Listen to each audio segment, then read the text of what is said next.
जय हिंद फ्रेंड्स।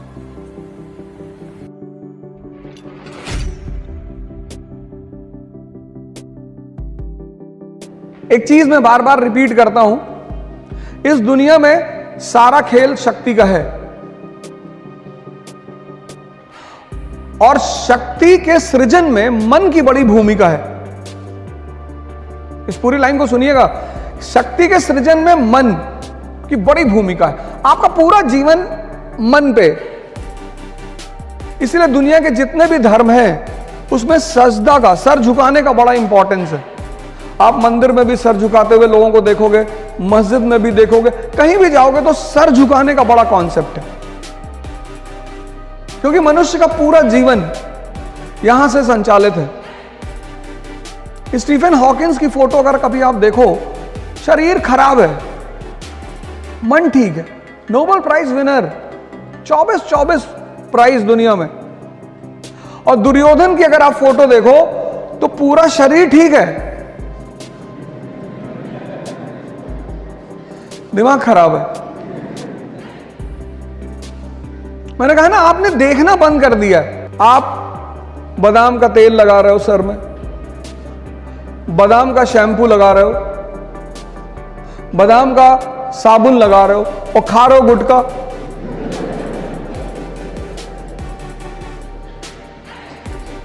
आप सोच के देखो, आप बस सोचो कि आप 21 साल के नवयुवक हैं, कितने अच्छे कॉलेज में पढ़ रहे हैं, आप स्कूल जा रहे हैं, पढ़ने जा रहे हैं, और आप सोचिए कि उन पैकेटों पे, उनकी हिम्मत देखिए, उन पैकेटों पे उन्होंने फोटो बना दी है कैंसर के पेशेंट की।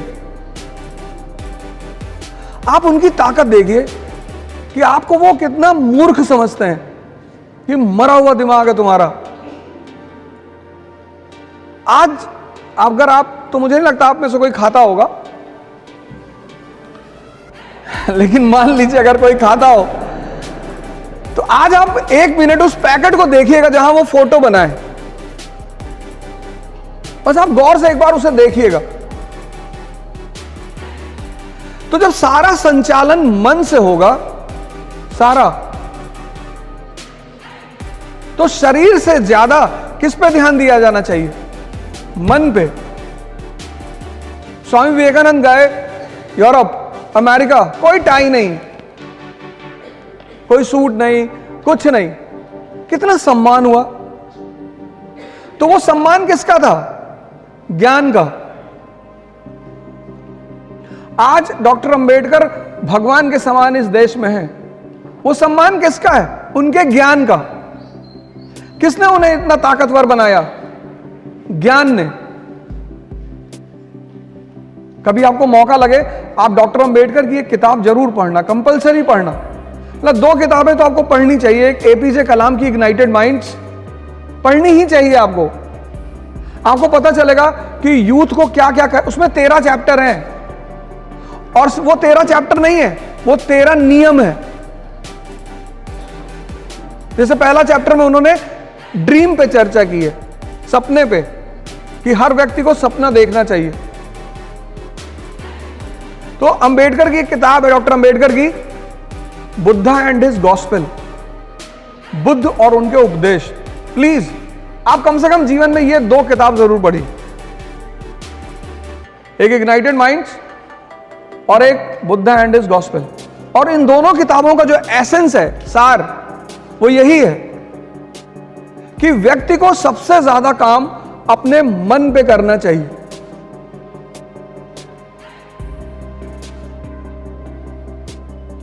पांच साल से 15 साल तक आपके सामने कोई चुनौती नहीं थी। आप देखो, घर में कभी कभी डेथ हो जाती है और सारे रिश्तेदार आ जाते हैं और उनके बच्चे आ जाते हैं, तो वो बच्चे खेलते हैं वहां आपस में, उन्हें नहीं पता होता कि क्या हो गया। मतलब किसी की डेड बॉडी घर में पड़ी और बच्चे खेल रहे हैं। 15 साल के बाद आपके जीवन में, हमारे जीवन में एक चीज शुरू होती है, उस चीज का नाम है चुनौती, चैलेंज।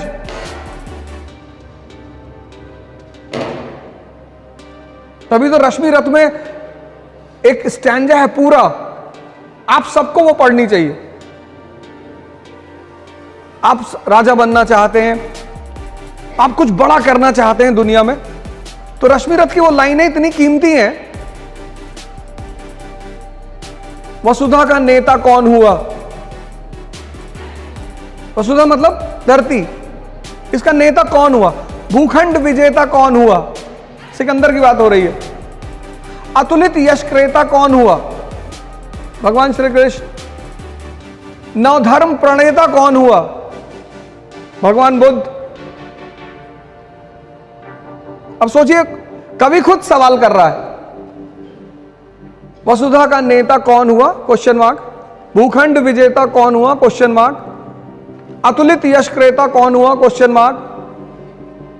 नवधर्म प्रणेता? Question mark. कवि क्वेश्चन कर रहा है, जो आपका क्वेश्चन है उसको वो कर रहा है। जिसने ना कभी आराम किया, विघ्नों में रहकर काम किया। विघ्न मतलब चैलेंज, जिससे आप भाग रहे हो। और आप भाग क्यों रहे हो? क्योंकि आपने मन को अपने जीवन से बाहर, आप उसको साइडलाइन करते हो।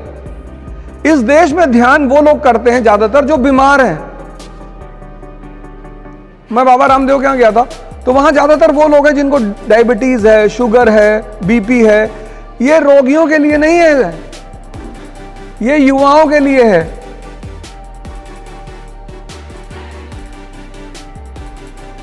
जिसने ना कभी आराम किया, विघ्नों में रहकर काम किया। अब आपके जीवन में चुनौतियां आ रही हैं, आप गौर से देखो।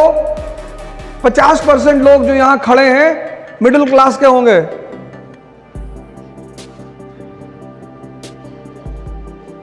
अगर बहनें हैं घर में तो उनका विवाह करना है, आपको नौकरी लेनी है। अब आप गौर करो, एक बहुत भयंकर चीज आपके जीवन में आनी शुरू हो चुकी है, चुनौती। जिसने ना कभी आराम किया, विघ्नों में रहकर काम किया। जीवन में विघ्न जब आते हैं, सोते से हमें जगाते हैं। कैसे? मन को मरोड़ते हैं पल पल।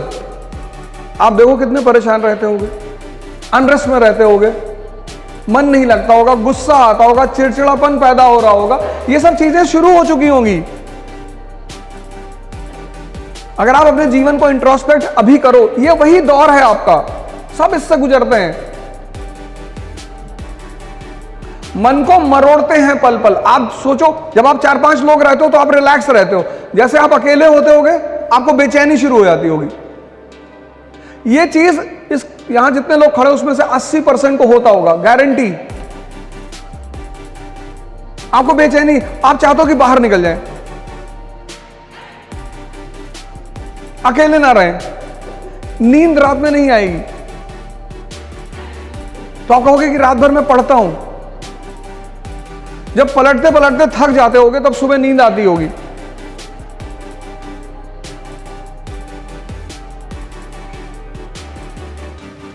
मन को मरोड़ते हैं पल पल, तन को कहीं बीमारी हो गई, कहीं पेट में दर्द हो गया, किसी को माइग्रेन होगा। आजकल के सबसे बड़ा रोग माइग्रेन है। माइग्रेन इसीलिए कि सपने भी बड़े हैं और चुनौतियां भी बड़ी हैं, और दोनों में लड़ाई चल रही है।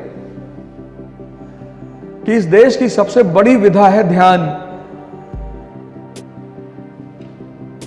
ध्यान मतलब ये नहीं कि आंख बंद करके 3 घंटे लेटे, उसको हरामखोरी है। ध्यान मतलब देखना, अपने आप को देखना। उसमें एक प्रक्रिया है। भारत में बड़े सारे सेंटर्स हैं, विपासना के सेंटर्स हैं। बुद्ध ने यह खोज की थी, इस विधि की, विपासना की।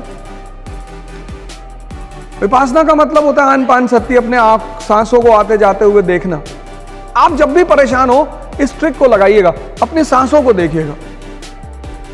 आपका मन क्या है, यह आपको नहीं पता। विचार कहां से आते हैं, यह आपको नहीं पता। और विचार कौन से आएंगे, यह भी आपको नहीं पता। मैं क्लास ले रहा था अर्ली इन द मॉर्निंग 8 बजे।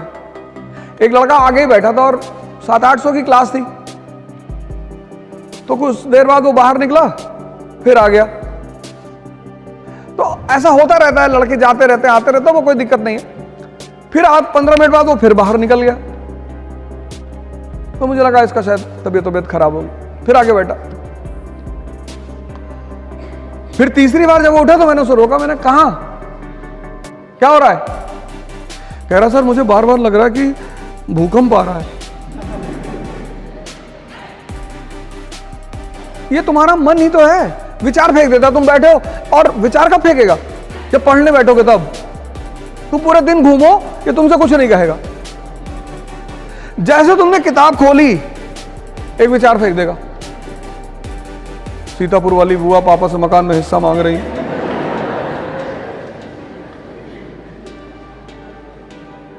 आपने कभी गौर किया इन बातों पे?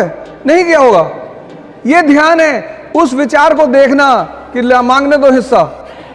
मुझे पढ़ना है, आईएएस बनना है, डॉक्टर बनना है, इंजीनियर बनना है, विधायक भी बनना है। सब आईएएस ही बन रहे, विधायक कोई बनने को तैयार नहीं, सांसद भी बनना है, और फिर बुआ जी का मकान कब्जा करना है। वही जो तुम्हें विचार दे रहा है उसको तुम पलट कर क्यों नहीं दे रहे हो वापस? तुम उसके प्रभाव में आ जा रहे हो, एक्सेप्ट कर ले रहे हो। फिर वो तुम्हें अगले आधे घंटे नचा रहा है और तुम्हारा मन थक गया। मैं सब लोगों से हाथ जोड़कर अपील कर रहा हूं, जोड़ लिया, कि आप सभी लोग ध्यान से जुड़ें। आप सारे लोग ध्यान और योग की शुरुआत करिए। यह रिक्वेस्ट है मेरा आपसे, क्योंकि चुनौतियों से तभी लड़ पाओगे जब तुम्हारे अंदर ताकत होगी। मोटिवेशन एक उधार की चीज है जो मजदूरों के लिए होती है। इस बात को डायरी में लिख लो। यह मोटिवेशन की कहानी किसने शुरू की थी? वो फोर्ड ने। अमेरिका का व्यापारी बिजनेसमैन फोर्ड, उसको पता चला कि मजदूर ज्यादा काम नहीं कर रहे हैं, तो उसने कहा इनको मोटिवेट करो। Motivation is for workers, not for Kings. और जब आपके अंदर ताकत होगी मानसिक, कोई छोटा मोटा विचार आपको प्रभावित नहीं कर सकता। समाज, एक तो आपका खुद का विचार, फिर समाज। कुछ भी बड़ा काम करने जाओगे तो समाज में ऐसे 10 लोग मिलेंगे, डायरेक्टली नहीं इनडायरेक्टली। कभी अपने अगल बगल के लोगों को बोल के देखो कि हम आईएएस की तैयारी करने आ रहे हैं, फिर उनका ओपिनियन सुनो कि वो वर्मा जी की लड़की गई थी फिर पागल हो गई, तो सीधे आपको मना नहीं करेंगे कि मत करो।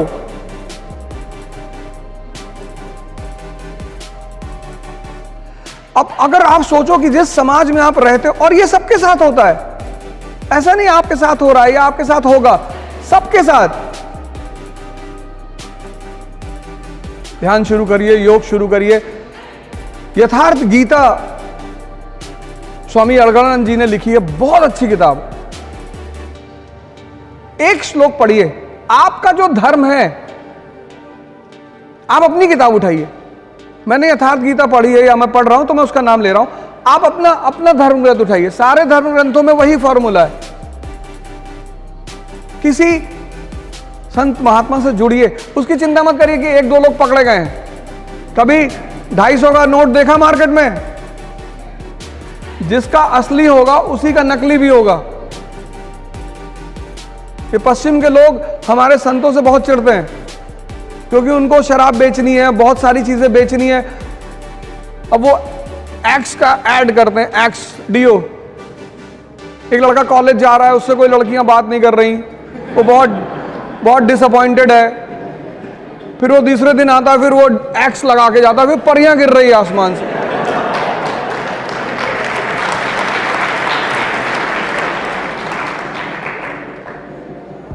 अरे भैया तुम स्कूल आए हो, किसी की बुलेट उठा लो ऐसे हाथ में। शक्ति, उनको पता है कि जितना मरा हुआ दिमाग होगा उतना अपने प्रोडक्ट को बेचा जा सकता है।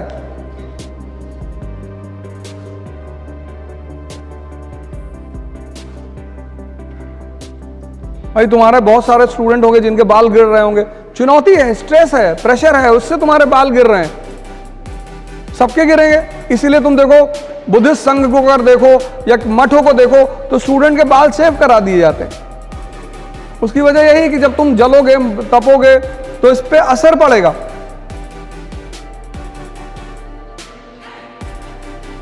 हमसे बार एक लड़के ने सेमिनार के बाद पूछा कि आपके नहीं गिरे? मैंने कहा वीव कराए। अच्छा, नहीं नहीं असली है। यथार्थ गीता जो भी पढ़ना चाहें, और फ्री में, आप उसकी साइट पे जाओ, फ्री में, आपको पैसा भी नहीं देना।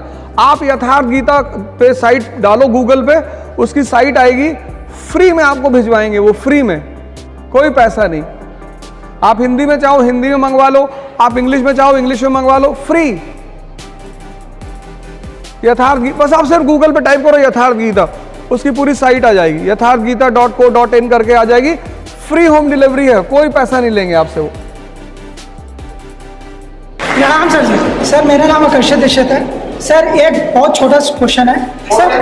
हाँ, सेल्फ डाउटनेस कभी लगता पहाड़ पर टाल डालेंगे दुनिया हिला देंगे, ताकत उठता नहीं कभी कभी, तो कभी कभी ऐसा लगता है कि क्या हो, उसको बता। नहीं, तुम अपने आप को आज तक कभी आंख बंद करके अपने आप को समझने की कोशिश की?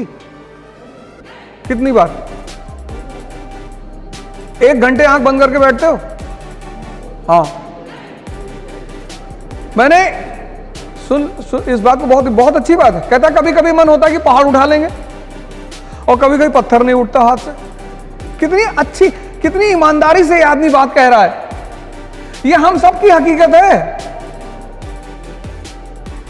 ये हम सबकी हकीकत है। ये जो आदमी बात कह रहा है, ये एक आदमी की बात नहीं, ये हम सबकी है। तो सुनो क्या होता है उसमें। ये जो तुम्हारा सबकॉन्शियस, ये जो सारा ये मन ही तो है। हाँ, वो ऐसे चलता है, ऐसे पैराबोला बनाता है, ऐसे विचार फेंकता है, विचार। बस बस बस बस, इसको पकड़ लो। कबीर ने कहा कि जो व्यक्ति अपने मन को अपना गुलाम बना लेगा, बस वही इस दुनिया पे राज करेगा। क्योंकि जैसे तुम्हें 4 बजे उठना है, अब तुम्हारी नींद खुली 4 बजे, अब इसने तुमसे क्या कहा कि 5 मिनट और। इतनी ठंडक में कौन उठता है? नेहरू जी 11 बजे सो के उठते थे। तुमने एक बात इसकी गौर की, जो काम इसे तुमसे कराना होता है उसके लिए बड़े अच्छे अच्छे एविडेंस देता है। ये कोई सिगरेट पीता है तो उससे कहता है नेहरू जी भी पीते थे, स्टालिन भी पीते थे। अरे स्टालिन नाली का पानी पीता था, पियोगे? बस जैसे ही तुम्हारी 4 बजे नींद खुले और ये तुम्हें राय देने लगे, उसको राय को पकड़ लो तुरंत कि अच्छा हम ही को समझा रहे हो। इस दुनिया में हर व्यक्ति अपने मन से परेशान है, लेकिन चूंकि वो उसे देख नहीं पाता, इसलिए दूसरे को परेशानी का कारण बताता है।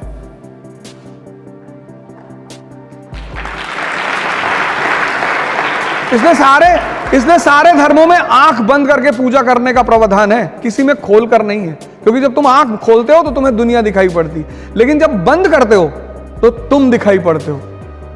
तो अगर तुम 4 बजे उठ सकते हो, अगर तुम अपने आप को डिसिप्लिन कर सकते हो, मतलब तुम ताकतवर आदमी हो। हाँ सर, हटा देंगे सर। बस धीरे धीरे करो, 1 साल लगेगा। 14 साल में भगवान राम भगवान बने थे, मतलब भगवान बनने की विधि 14 साल है। 14 साल करना पड़ेगा। 1 साल में IAS, तो जितना साल बढ़ा, 20 साल कर लोगे तो पता नहीं ब्रह्मांड ही तुम्हारे कब्जे में रहेगा।